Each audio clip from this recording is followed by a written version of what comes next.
I believe this topic is probably, what a lot of people came here for. If you haven't or put your hands on AI yet, then you're living under a rock. AI is changing the way how we live our lives, and it's impacted all the way from my 12-year-old daughter doing her homework assignments to our everyday individual life. So this is I'm delighted to have a very distinguished panel with me, and why don't you take a minute to introduce yourself? I'm Shyam Nagarajan. I'm the COO of Hedera, and I'm excited to have the rest of the gang here. Please go ahead, Greg. Sure. Hi, everybody. I'm Greg Whalen. I'm the CTO of Prove AI. Go ahead. Yeah, thank you, Greg. I'm Jim Nasser. I'm the CEO of Acor, and embarrassed to say I was actually at Hedera 18 way back in the day, so it's been a minute, but great to be back. Hey, everyone. I'm Rebecca Liao, co-founder and CEO at Saga. Jonathan Uden, founder of Equity Lab. Great to be here, Shyam. Awesome. Listen, this is very exciting. AI, as you know, has been in the forefront of everything we do, but how much of it do we actually trust? So this conversation is where AI meets blockchain, and I would love to start with, maybe I'll start with you, Jonathan, to share what you're working on in this space and how this applies to you. Sure. So Equity Lab focuses on AI governance, which means that we think about how we can express various forms of governance, and those could come from regulations, they could come from company policies, and then we find ways to ensure that the implementation of that governance is audited and also enforceable. And the amazing thing about the cryptography is that it provides us a way to establish this type of trust that Shyam's talking about, but we can do so in a way that is tamper-proof, it's interoperable, and it's privacy-preserving. And as we start to think about the challenges that we have with AI right now, the actual critical question around how we're going to get massive adoption of AI really comes down to this question of how you can ensure that it is properly governed.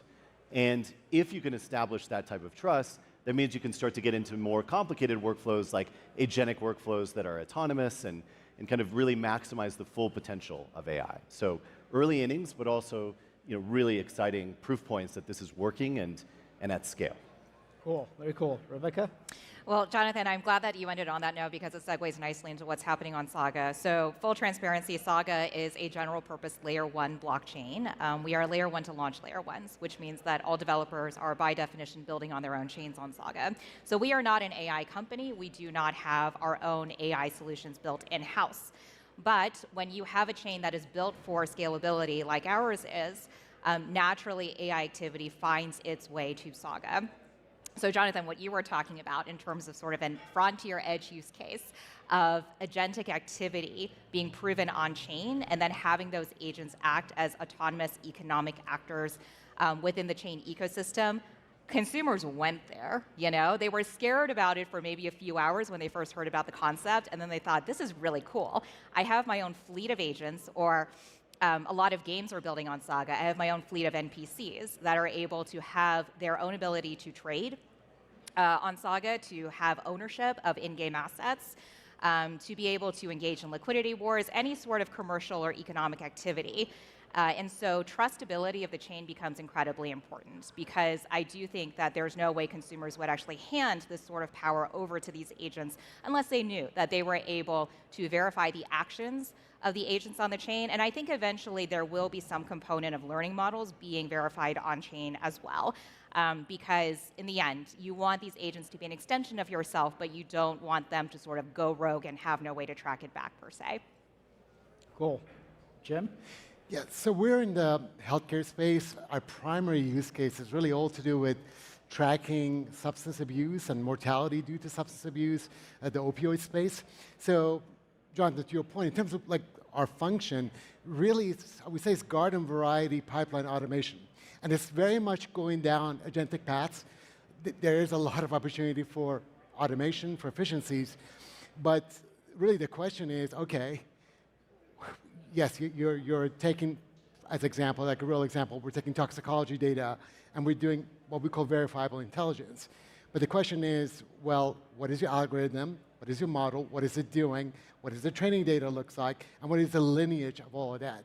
So in our world, I think full automated agentic AI is still some ways off because for various reasons, if not just from a process, there's a need to involve subject matter experts. However, there's a tremendous amount of room for efficiency.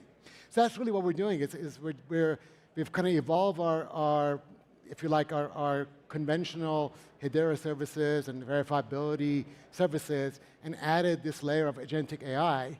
And really, we're trying to ultimately make the process of taking siloed opioid data, doing analytics, doing AI, reporting on it, both smarter and a whole lot faster. Right? Good. Thank you. So at Prove AI, we're focused on de-risking the development of AI. So, right, one of our core tenets here, right, as a product is to not disturb developers, right? So what we want is for people to develop AI solutions. We want them to partner with third parties who are building on AI, right? And we want to make this whole exchange of risk posture as easy and as frictionless as possible, preferably with no impact to the people who are doing the actual work here. One of our other tenets is show your work, right? So I think there's a big theme here about automation, right? So if we work backwards from the problem, multiple parties need to share, work with each other. We need to share our risk postures with each other. How on earth are you going to do that without showing your work to each other, right? The world of SLAs, I think, worked fine for software development. They don't work well for AI development, right, for a bunch of reasons, right, mainly because there's more things involved, there's high velocity data behind the scenes, things that I think everybody here, right, understands, right? So our solution, right, is designed to have multiple parties log into this, into our solution, define what the risk postures are, right, and that's possibly compliance, it's possibly not compliance related, it doesn't matter, right, it's whatever you as two parties think that you need to have an eye on, right? And then we rely on the automation providers of the world to give us that data so that we have that chain of trust from end to end, right? That's ultimately ultimately securely communicated, right, across parties. And right, for us, we're built entirely on Hedera, right, to make that a reality as our ledger. Cool. So governance, launching AI to support the layer ones that are building AI in healthcare and underpinned by DLT and blockchain and Hedera. And finally, again, making sure development of AI is safe, secure, responsible. And so AI per se, everyone is touching AI. I mean, I've been using Gemini, ChatGPT, Read AI, Fireflies, Grammarly, and this continues to go on. Data is being fed in constantly. We do have a trust problem. Deepfakes are continuing to grow. Models are hallucinating. We can't catch it. If you're not a subject matter expert, you wouldn't know that the model just hallucinated the response that it gave. And new concerns, especially with privacy, DeepSeek just came by and it changed the whole world. I mean, that wasn't a long time ago, 3 weeks ago. And guess what? Today, apparently, in China, 90% of the most used model is DeepSeek, and it's starting to take over some of the other parts of the world as well. So the question to you, and I do want to put a lens on it to say, how does DLT bring a level of responsibleness in this? And if you could talk to that a little bit, and maybe we start with Jim, you first, and then we go to other panelists. Yeah, certainly. So I'm an optimist. I feel like the regulators are actually an enabler. So I'll give you a specific citation.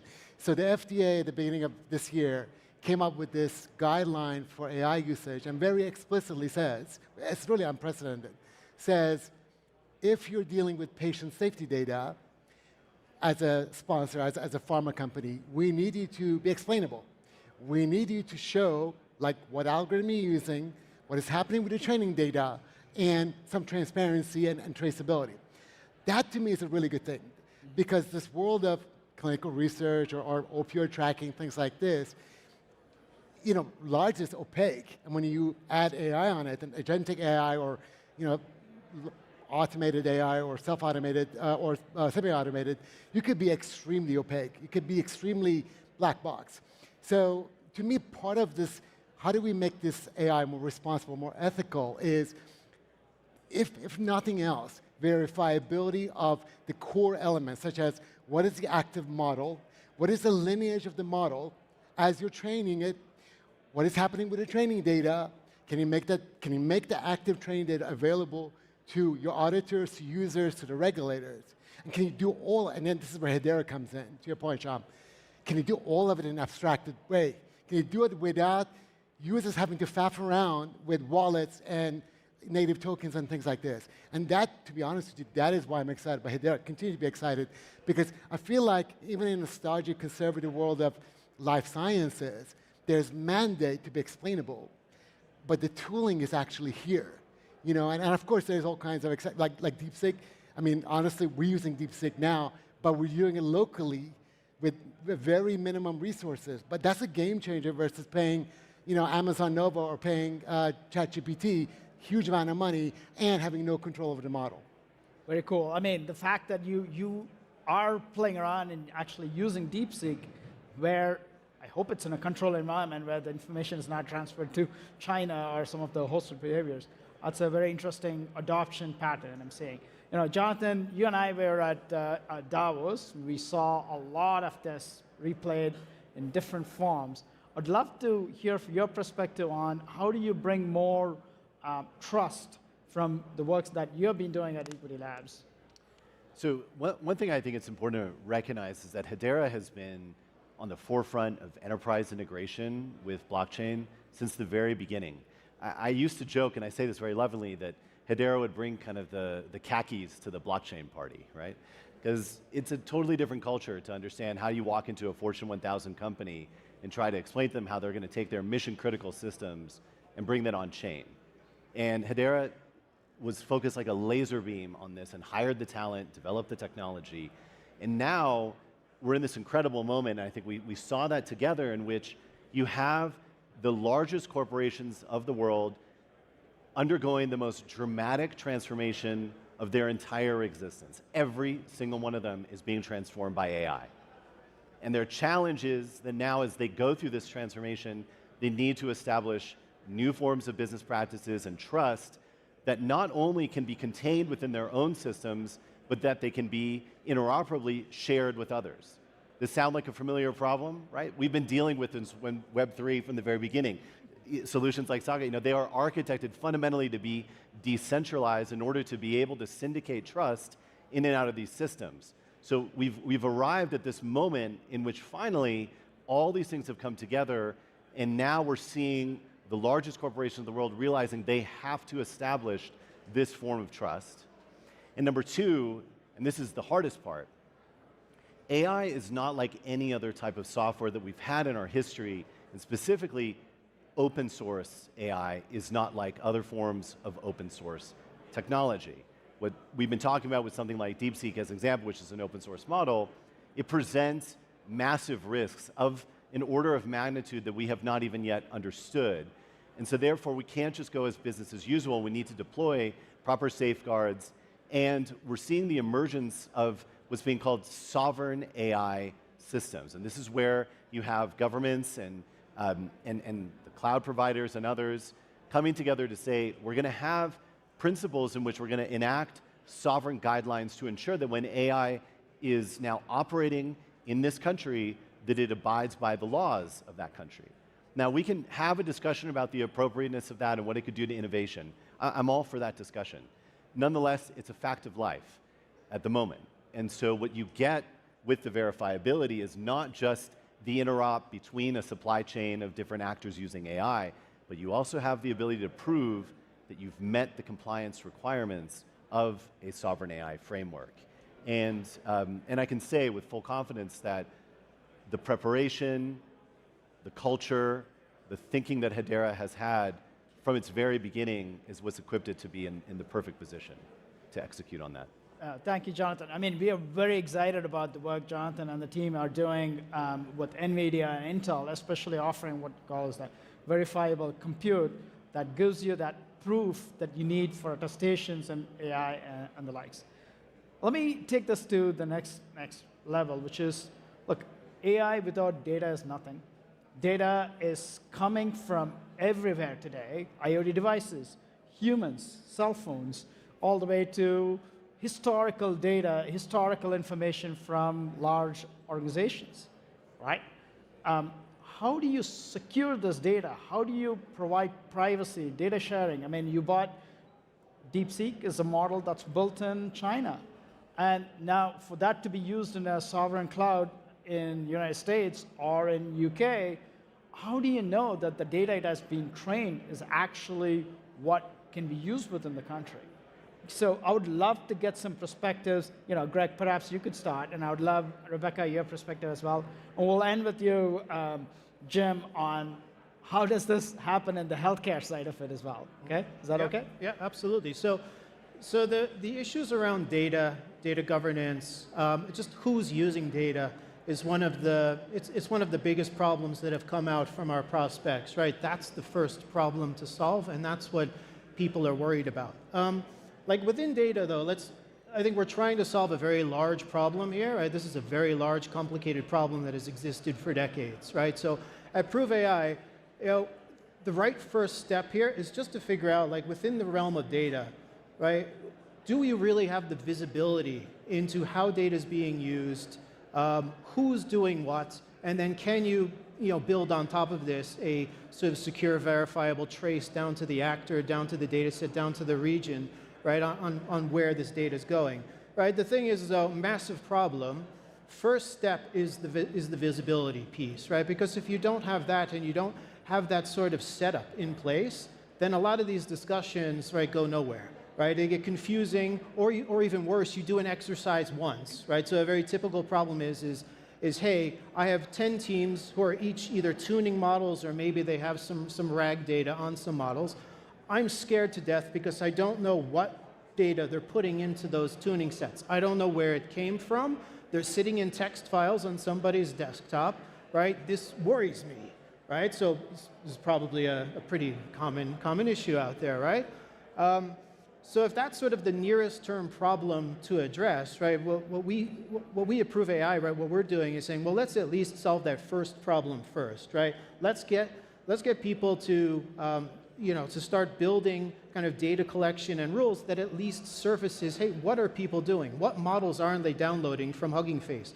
What's going on people's desktops? What are people putting into their cloud instances? And at least have start with the reality, with a grounded truth of what are people doing first. From there, the journey is much easier, right? So then building onto that, how do you establish trust all the way down, right, to the appropriate layer that you need to? And then how do you automate this in such a way that you can transmit this trust posture either internally or externally, right? Those become easier to solve once you've sort of set up that initial view. So yeah, that's how I would do it. Thank you. Rebecca, I would love to hear also, just adding a little bit, I know you have background in the legal side. I would love to hear from a regulatory angle as well, how does this factor in? Yeah, so when I think about the regulatory framework around AI and how it's different in the U.S. versus other countries, and let's take China for instance, which I think most of us acknowledge is both a collaborator in technology, but in recent years we think of them more as a strategic competitor. So speed to market is everything. I know that's easy enough for me to say as an entrepreneur, but honestly, talking to regulators, that is what I emphasize, because we don't have a system in the U.S. where we exercise, state capitalism, if you will. It's not the case that just because you think a particular industry is really important, then that industry is going to be given all the resources, all the regulatory guardrails are going to be removed, and you're just going to drive that industry forward like a rocket ship. That's not how it works in the U.S. We do talk about the risks. We do bring all the stakeholders into the room, give them all a voice, and so it ends up being a very, very long discussion. There are merits to that, but when you're trying to move quickly and build something, obviously you guys see the drawbacks, right? So Here, what's really important is that you find a technology solution. And we're all biased in this room, but I do think that DLT is a very viable solution for this. Transparency is key to building trust. So if you can have these data models that are logged onto the chain, have the requisite privacy controls, you can go as far as ZK technology to protect data where it should not be seen by certain parties, I think that would go a long way towards building trust in these data sets and ultimately in the AI that comes out of it. We are in a competitive relationship, and honestly, when DeepSeek came out, one of the things I was really struck by was the surprise, honestly, especially among the national security community in the US.